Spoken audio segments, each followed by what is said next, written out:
Alors, bon, je remercie les organisateurs qui nous ont permis de faire cette présentation que j'ai préparée avec Yannick Morvan, qui est maître de conférence en psychologie à Nanterre et qui travaille sur la santé mentale des étudiants depuis très longtemps.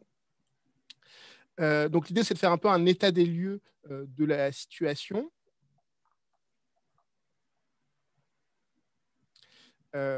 Pour ça, donc, c'est commencer avant la pandémie, donc avant 2020, voir quelles étaient déjà les données de la littérature, quels étaient les problèmes méthodologiques qu'on avait déjà mis en évidence donc dans le monde, et puis après s'intéresser à la France et aux conséquences de la pandémie, et essayer de finir sur une note positive avec les propositions qu'on peut apporter pour les étudiants.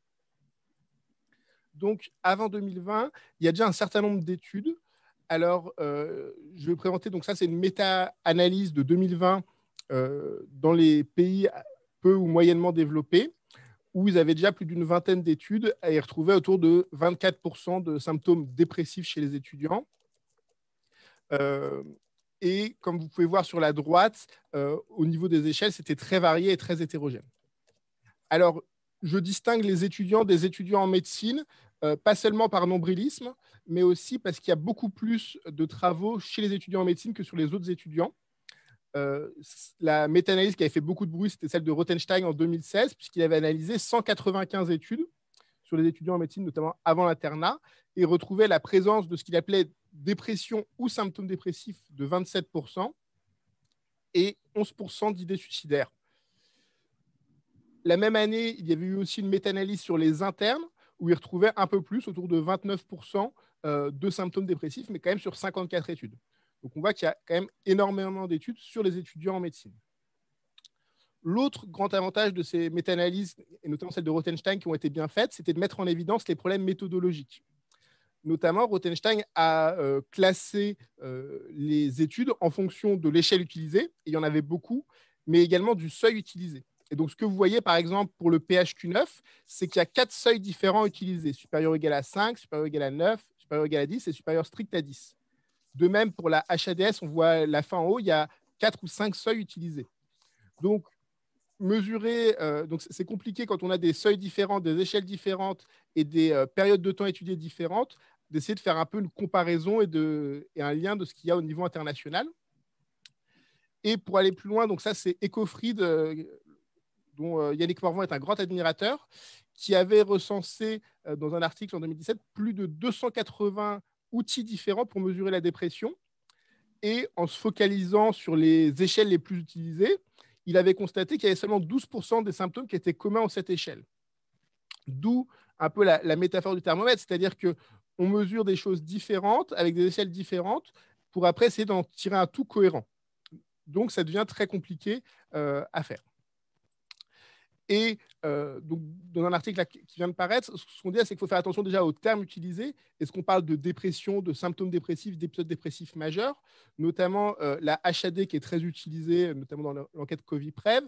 Ce qui mesure, c'est les symptômes dépressifs sur la dernière semaine. Et ça serait très compliqué de dire à partir de ça qu'on parle de dépression.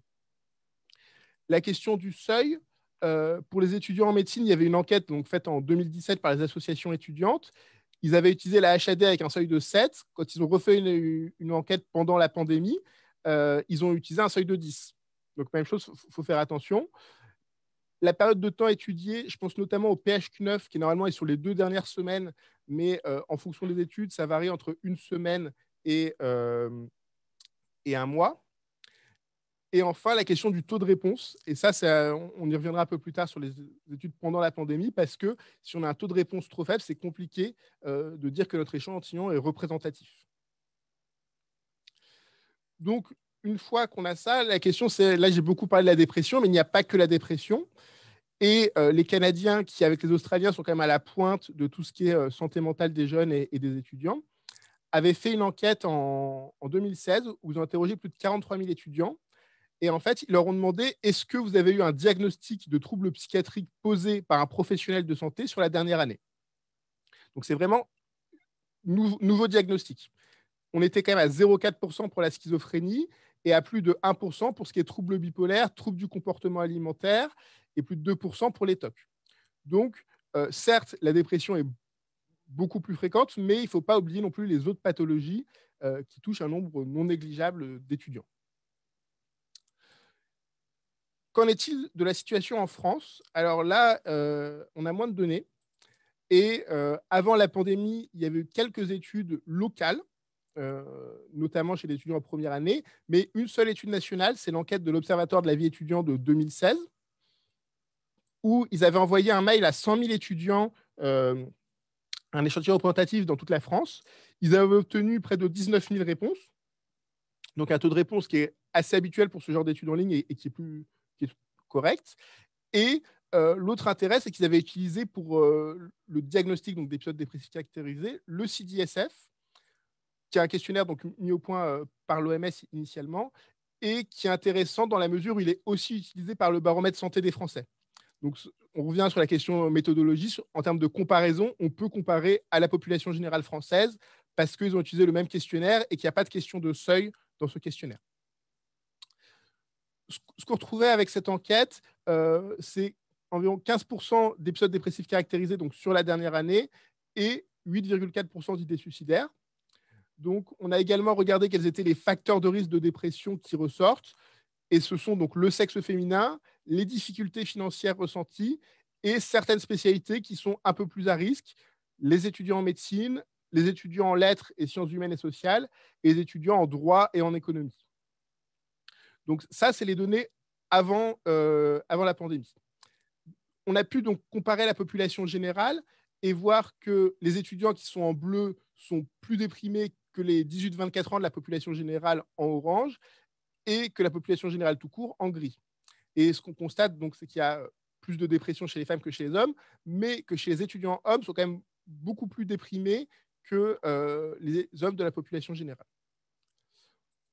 Au niveau des idées suicidaires, c'est la même chose, avec 2 fois plus d'idées suicidaires chez les étudiants hommes que dans la population générale.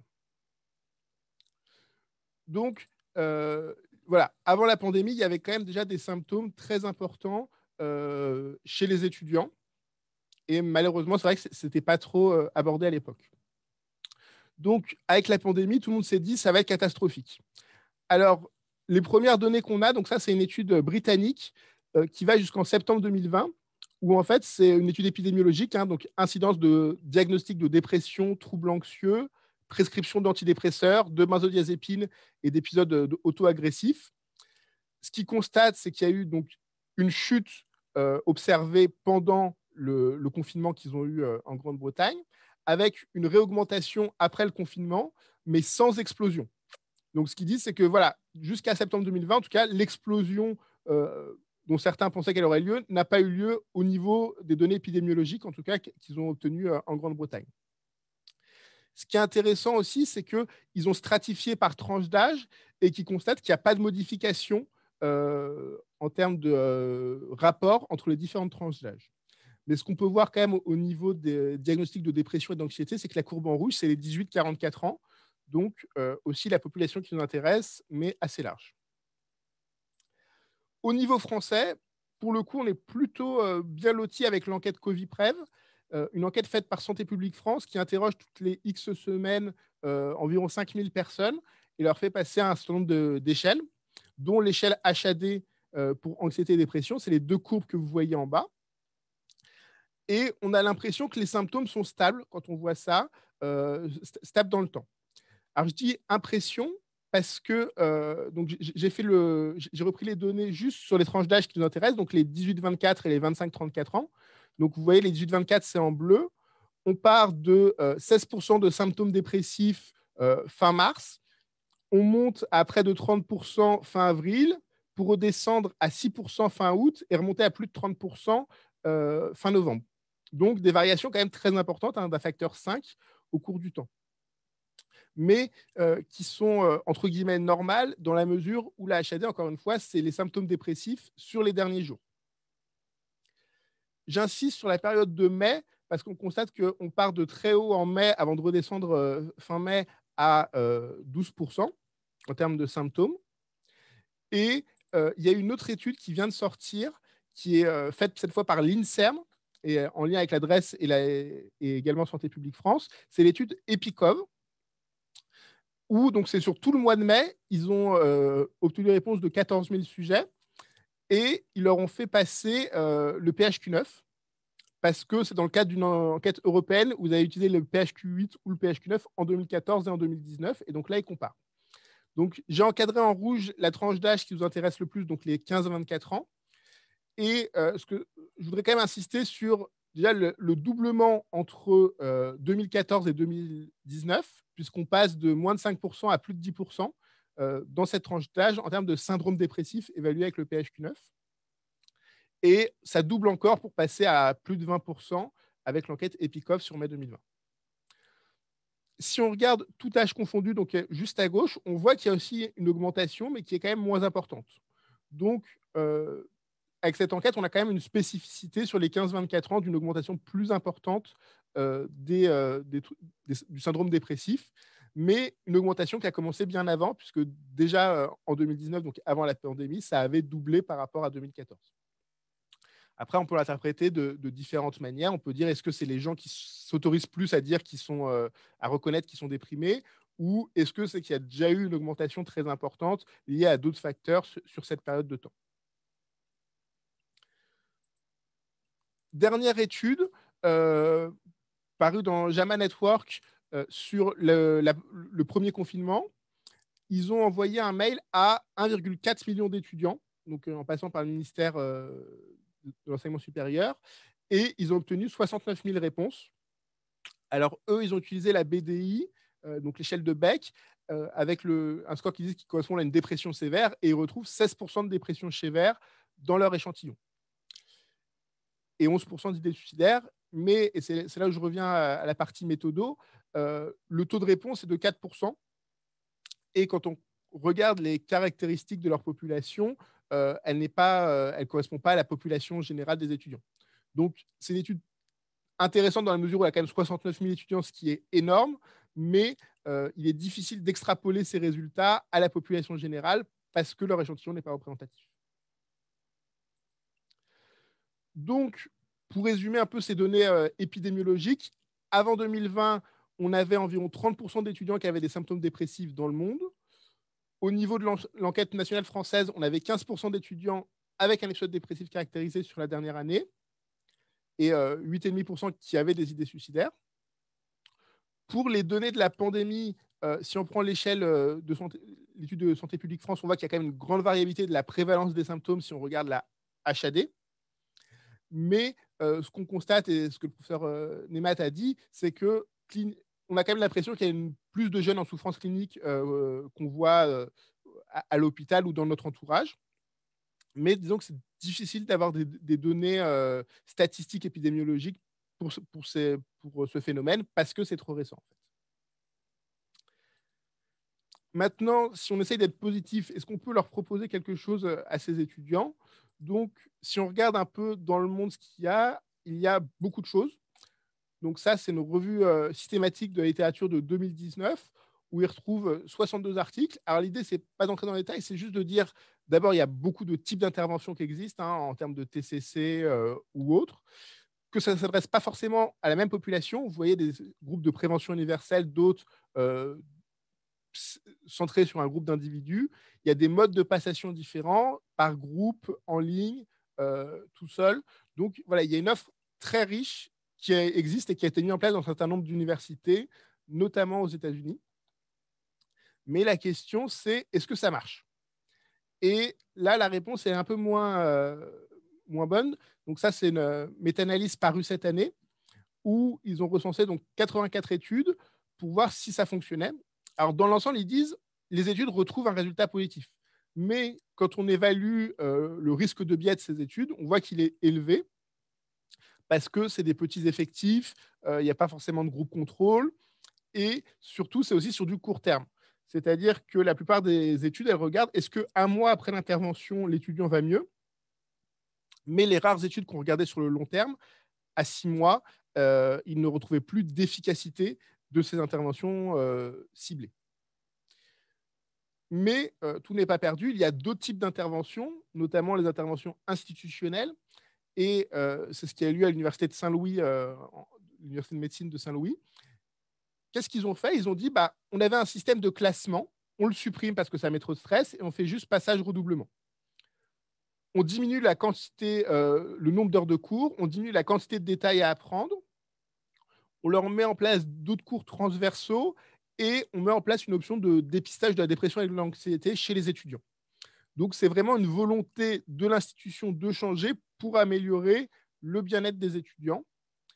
Et alors, bon, évidemment, c'est des petits effectifs, mais ce qu'ils constatent année après année, c'est une amélioration, une diminution de la prévalence des symptômes dépressifs et anxieux chez les étudiants, sachant que les 3 dernières années, c'est une prévision, hein, puisque l'étude date de 2016. Voilà. Donc ça, c'est les données canadiennes et américaines un peu anciennes.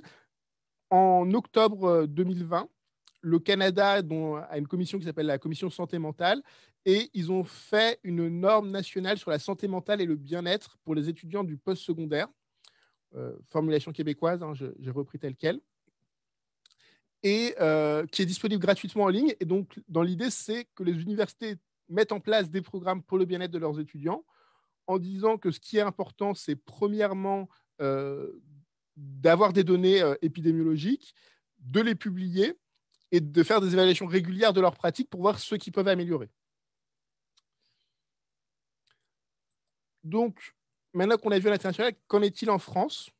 Alors, déjà, ça existe depuis longtemps en France des choses. Il y a le réseau Transition, je ne vais pas m'étendre dessus, mais qui a été créé en 2006, donc qui est ancien.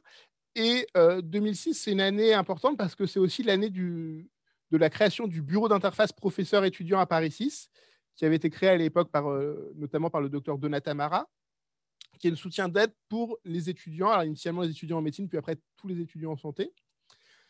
C'est toujours le docteur Donata Mara qui a fait le rapport sur le bien-être des étudiants en santé fin 2017, début 2018, qui a abouti en avril 2018 à 15 engagements conjoints des ministres de la Santé et de l'Enseignement supérieur.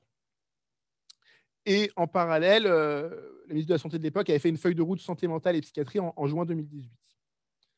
Donc, si on rentre un peu dans le détail de ces engagements, on constate que ces engagements de 2018, pour la plupart, n'ont pas été, ou en tout cas pas entièrement tenus, parce que créer dans toutes les universités une structure d'accompagnement des victimes de violences, ce n'est pas le cas. Créer dans toutes les facultés de santé une structure d'accompagnement ouverte à tous les étudiants et garantissant la confidentialité, ce n'est pas encore le cas, mais ça progresse. Il y a de plus en plus de structures qui voient le jour. Introduire un module transversal concernant les risques psychosociaux, à ma connaissance, ça n'a pas encore été fait. Améliorer les conditions de travail en stage.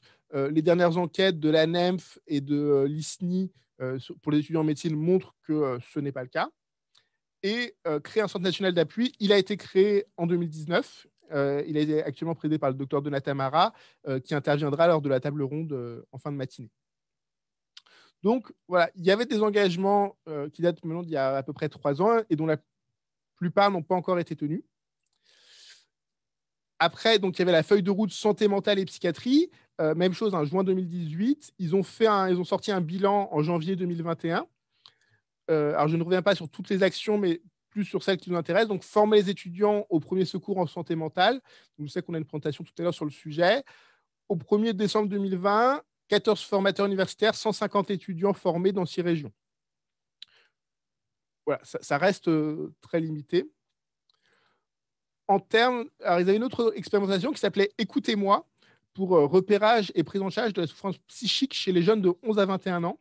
Donc, après, je ne sais pas pourquoi cette coupure 11-21 ans, ce choix de tranche d'âge, avec 3 régions test, donc l'Île-de-France, le Grand Est et les Pays de la Loire. Et dans leurs données, ils étaient environ 600 jeunes repérés fin 2020. Et l'expérimentation va se poursuivre jusqu'au 31 décembre 2020, ou jusqu'à l'inclusion de 500 jeunes dans chaque territoire. Mais ça, je ne pense pas qu'ils atteignent cet objectif. Donc ça, c'était un peu voilà, les engagements ministériels.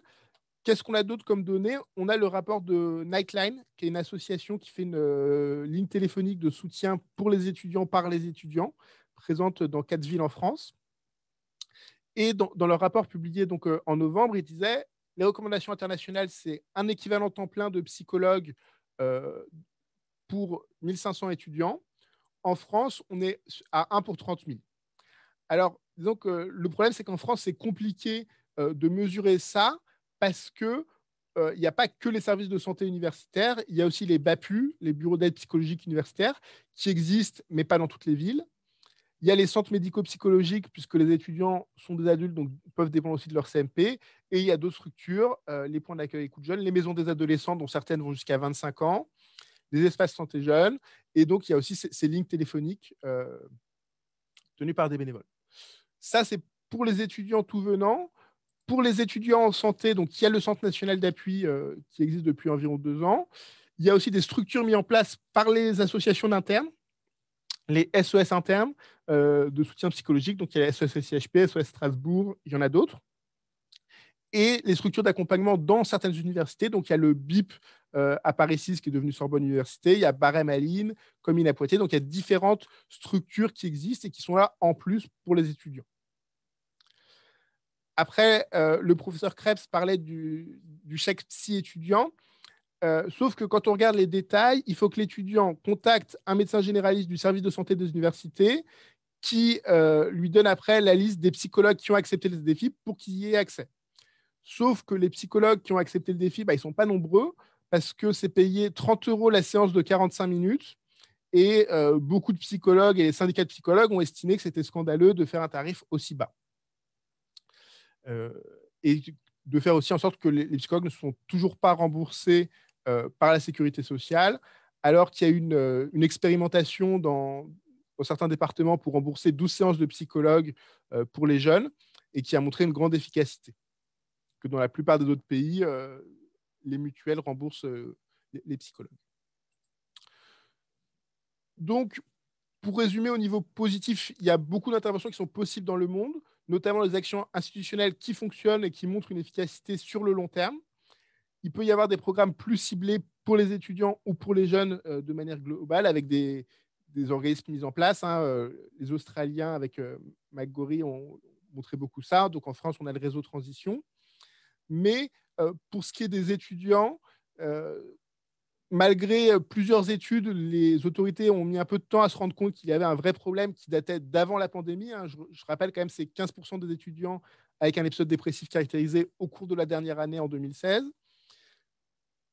La pandémie, alors on peut voir le côté positif en disant ça a mis en évidence le problème, les journaux en ont parlé et continuent d'en parler.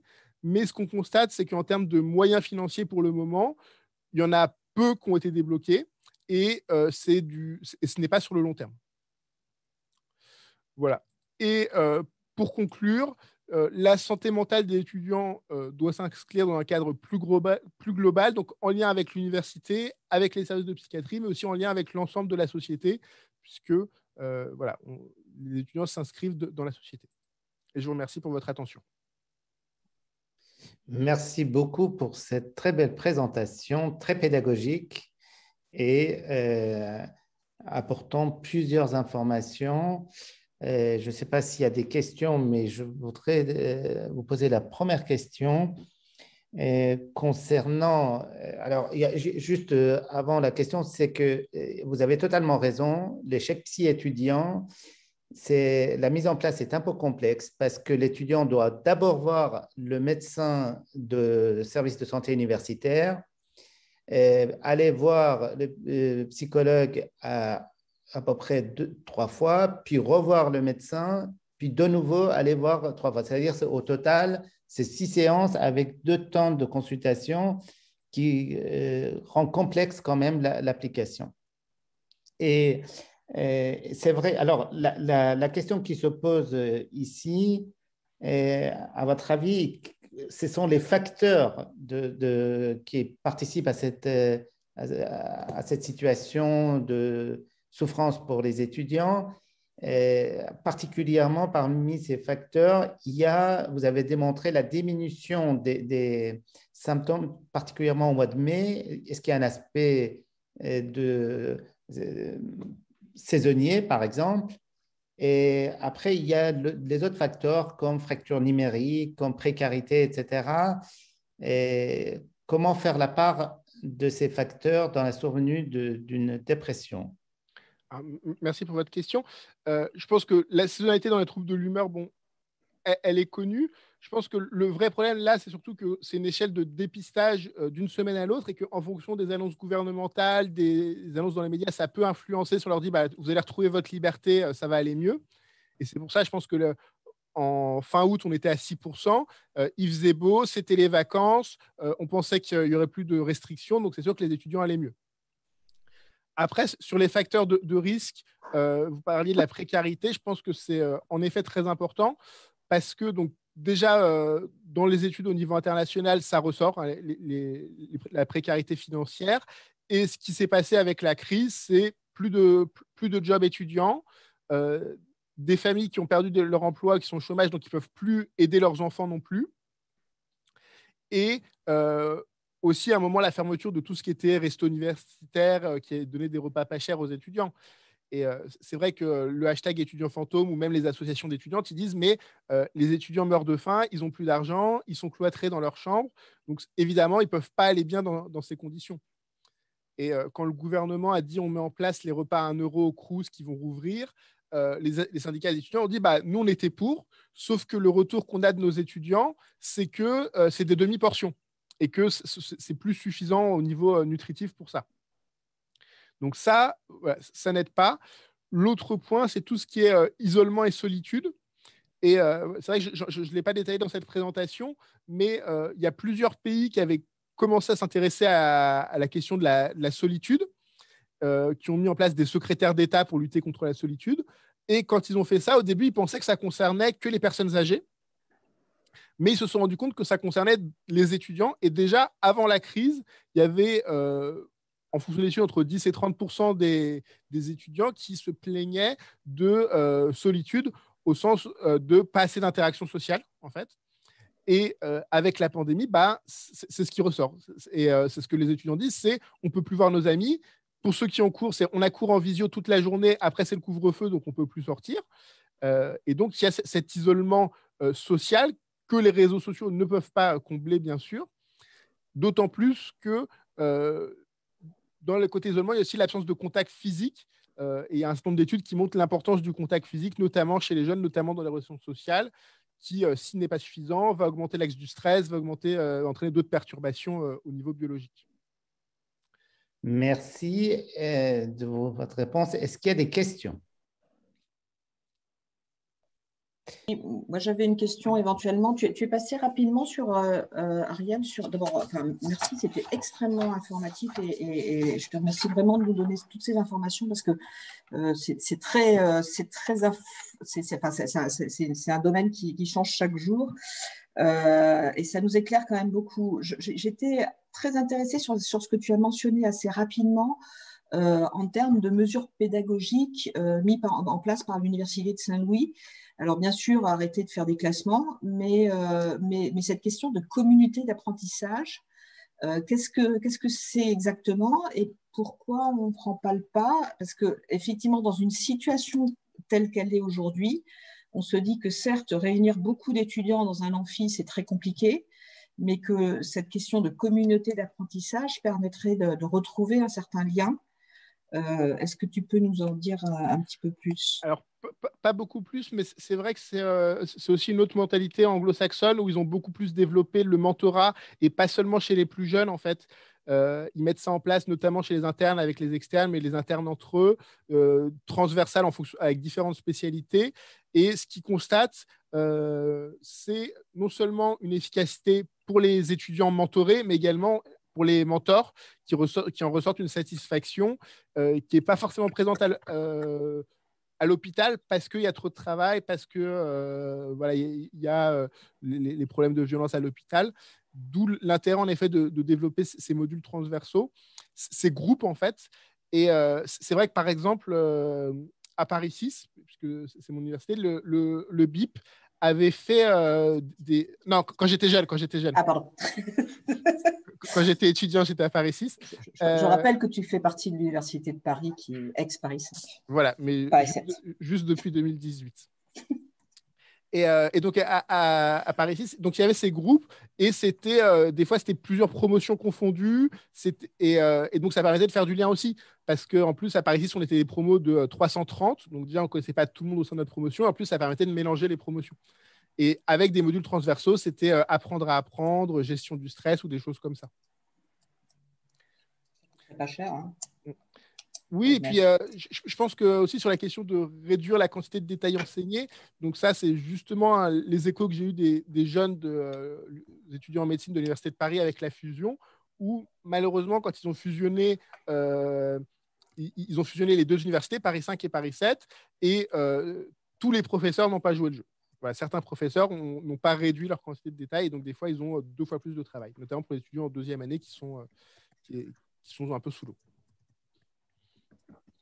Merci beaucoup. Est-ce qu'il y a d'autres questions? Oui, une question de Raphaël Cavadini qui demande, qui dit bonjour, parmi les différentes études, quel déterminant a montré une véritable efficacité pour la dépression? Le délai de réponse entre les premiers signes et l'intervention, durée fréquence de l'intervention ou type d'intervention, psychothérapie, psychoéducation, médicaments, etc. Merci. Alors, bon, véritable efficacité, ce n'est pas forcément gentil pour les études, mais disons que c'est toujours la question aussi le délai de réponse, malheureusement, on ne l'a pas dans ces études, puisque ces études ne le mesurent pas pour tout ce qui est intervention pour les étudiants. Pour ce qui est de la durée de la fréquence des interventions, les programmes de Merci de ta participation. Les TCC en général, c'est entre 4 et 8 semaines en fonction des études, et qui montrent une efficacité, mais sur le court terme. Et en fait, voilà, c'est le problème, c'est que la plupart de ces études ne mesurent l'efficacité qu'à 1 mois, et on ne sait pas ce qui se passe après. Donc, c'est compliqué de savoir. Et pour ce qui est des antidépresseurs, c'est toujours la même chose. C'est indiqué dans un certain nombre de cas, mais il faut déjà qu'il y ait un psychiatre qui soit impliqué dans ce cas-là, puisque c'est une prescription médicale. Et souvent, en fait, la plupart de ces études sont faites par des psychologues qui sont quand même beaucoup mieux reconnus dans les pays anglo-saxons qu'en France et qui gèrent ça. Donc, il n'y a pas du tout d'aspect médicamenteux. Après, je vais me laisser un peu aller. Il y a eu 1 ou 2 autres études sur la supplémentation en oméga 3 chez les étudiants en médecine qui montraient une amélioration au niveau des troubles anxieux et dépressifs. Mais voilà, c'était 1 ou 2 études sur le sujet. Merci beaucoup. Est-ce qu'il y a d'autres questions? Oui, Éric Facra. Juste une question. Je suis assez troublé quand même par le décalage qu'il existe entre les sondages qui rapportent souvent des chiffres extrêmement préoccupants. Plus de 60% des étudiants seraient en détresse psychologique, 1/4 d'entre eux auraient des idées suicidaires tenaces. Et puis les résultats, enfin, ce qu'on sent quand même sur le terrain, et puis les résultats on va dire, des études scientifiques qui ont été conduites avec peut-être plus de rigueur. Mais j'ai l'impression qu'il y a un fossé entre les deux, parce que ce que vous montrez sur les données scientifiques, c'est que l'incidence n'avait pas tendance à augmenter de manière aussi flagrante, quoi. Alors, pour l'étude, c'était quand même jusqu'en septembre 2020. Donc là, c'est vrai que depuis… Et puis, la situation n'est pas la même dans tous les pays. C'est vrai qu'en France, on a eu 2-3 confinements. Et pour les étudiants, ça a été encore pire parce que quand il y avait le couvre-feu, les autres sortaient, mais eux, ils restaient chez eux avec leurs cours toute la journée. Après, ils étaient bloqués. Et après, c'est toujours la question de qu'est-ce qu'on mesure. Parce que la détresse psychologique, en général, ils utilisent la Mental Health Files pour l'étudier. Et encore une fois, sur combien de temps, sur quelle période de temps on la mesure, sur quel seuil on prend. Mais oui, il y a une détresse psychologique importante qui ne se traduit pas forcément en termes psychiatriques. En fait, c'est ça aussi l'idée. Ce n'est pas parce qu'il y a une détresse psychologique qu'il y a forcément un épisode dépressif caractérisé derrière. Ça, c'est le premier point. L'autre point, c'est que pour faire une étude rigoureuse, ça prend du temps et les résultats ne sont pas disponibles tout de suite. Et c'est pour ça que la plupart des données qu'on a, c'est voilà, jusqu'en septembre. Il y a eu 1 ou 2 études qui sont sorties sur la deuxième vague, mais il n'y a encore pas beaucoup de données. Et après, sur d'autres enquêtes, je pense notamment au sondage Ipsos fondamental sur les jeunes, ils ont interrogé 300 jeunes. Donc, on ne peut pas être représentatif avec ça. Donc, voilà, c'est compliqué d'avoir des données. Mais encore une fois, je pense aussi de toute façon, il y a un décalage dans le temps entre ce qu'on observe en clinique et les données épidémiologiques. Mais quand même, ce que disent aussi les Australiens et les Anglais, c'est que la situation n'est pas aussi catastrophique que ce qu'on avait pensé initialement quand il y a eu le premier confinement. Et je crois qu'Yannick voudrait intervenir. Oui. Oui, alors bonjour, je suis désolé, je suis en fermeture de classe, vous voyez, en situation Covid, donc je ne vais pas brancher ma caméra avec un enfant qui va se promener derrière moi d'ici peu probablement, mais simplement effectivement pour répondre à la question d'Éric. On a par exemple, et pour rebondir sur ce que disait Ariel, dans les enquêtes Ipsos, et notamment par exemple celle de la phage, avait utilisé par exemple le PHQ-2, donc qui mesurait simplement 2 symptômes au cours des 15 derniers jours, sur un panel extrêmement faible en réalité.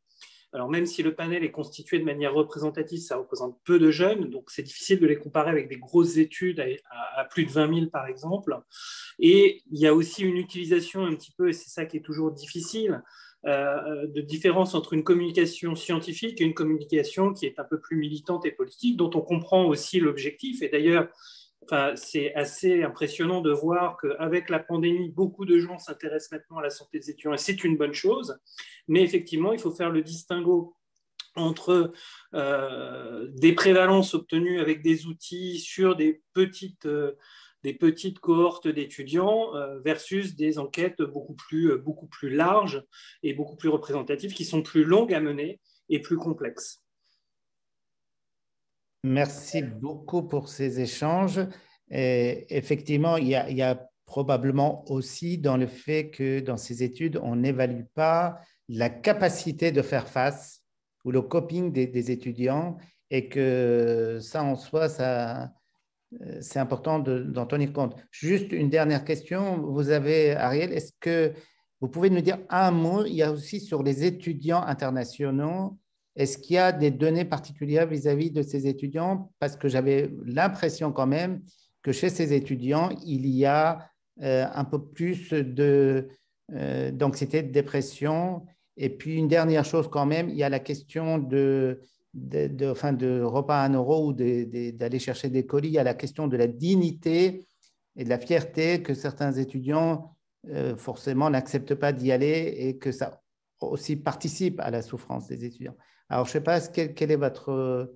si vous avez des données par rapport aux étudiants internationaux. Alors, non, je n'ai pas de données par rapport aux étudiants internationaux. Après, je pense qu'il y a 2 types d'étudiants internationaux aussi. C'est-à-dire qu'il y a ceux qui sont dans des situations financières aisées et pour lesquelles c'est beaucoup moins compliqué parce que justement, ils ont des ressources derrière pour faire face. Et à l'inverse, il y a ceux qui n'ont pas cette aide financière et qui se retrouvent dans une situation de grande précarité. Et ça, c'est plus les syndicats d'étudiants qui ont alerté là-dessus, sur la situation que peuvent avoir certains étudiants, notamment au sein de la cité universitaire. Donc voilà, je pense qu'il y a 2 populations d'étudiants internationaux très différentes, mais à ma connaissance, il n'y a pas de données. Au niveau de la cité universitaire, ils avaient un peu alerté sur l'augmentation des problèmes sociaux chez une partie de leurs étudiants, mais à part ces données de la cité universitaire, je n'en ai pas d'autres. Pour ce qui est de la question de la dignité des étudiants, là, même chose, je n'ai pas de données d'études, j'ai que les propos rapportés par certains collectifs d'étudiants qui disent que dignité, oui, mais manger, c'est plus important, donc on y va quand même. Et que malheureusement, malgré ça, ils ont quand même faim parce que les aides alimentaires restent limitées et pas suffisantes pour tout le monde. Merci beaucoup de votre présentation. On va passer à la présentation. Alors, nous avons juste une dernière main levée. Oui, ce sera la dernière question. C'est M. Foulon qui demandait la parole. M. Foulon, est-ce que vous nous entendez? Vous pouvez parler. Oui, bonjour. Est-ce que vous m'entendez? Oui. Ok, super. Alors, je ne sais pas s'il va y avoir une question dans mon intervention, mais simplement quelques commentaires, si vous permettez. Moi, j'ai créé une structure fin 2016 et notre premier public, ça a été les étudiants en première année de médecine à Marseille. Et donc, on a partagé, j'allais dire, leur quotidien. Et déjà, dans la présentation qui vient d'être faite, qui est très intéressante, et dans le groupe là, que nous constituons, je me demande combien il y a d'étudiants. Je ne suis pas sûr qu'il y en ait beaucoup. Et il faut savoir que quoi que nous rapportent les études, les étudiants, c'est un public bien évidemment très particulier Et dès lors qu'on est le plus souvent dans les méthodologies d'études, c'est un de mes anciens métiers, donc je situe un petit peu la chose, dès lors qu'on est dans des méthodologies d'études qui reposent sur du déclaratif, voilà, les étudiants sont un public qui, sur le déclaratif, sont très particuliers à travailler. Donc, ça mériterait qu'on aille un peu plus loin, mais il y a beaucoup de choses qui ne sont pas dites, bien évidemment, dans ces tranches d'âge-là, ou qui sont plus difficiles à formuler.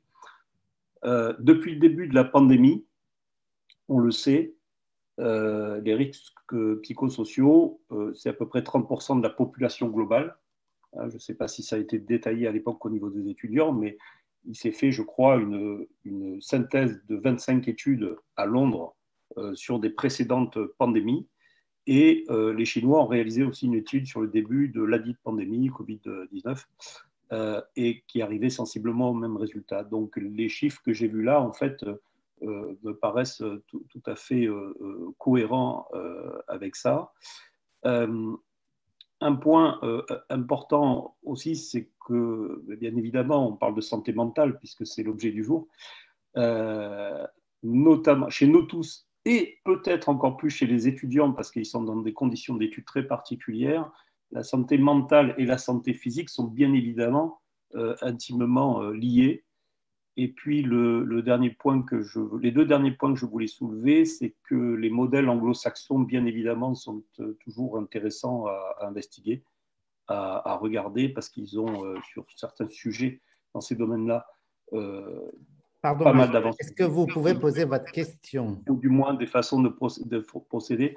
Et puis, dernière chose, alors j'ai dit qu'il n'y aurait pas forcément de questions, c'est quand même assez scandaleux que des psys, alors qu'on parle d'étudiants, qu'on parle de nos enfants,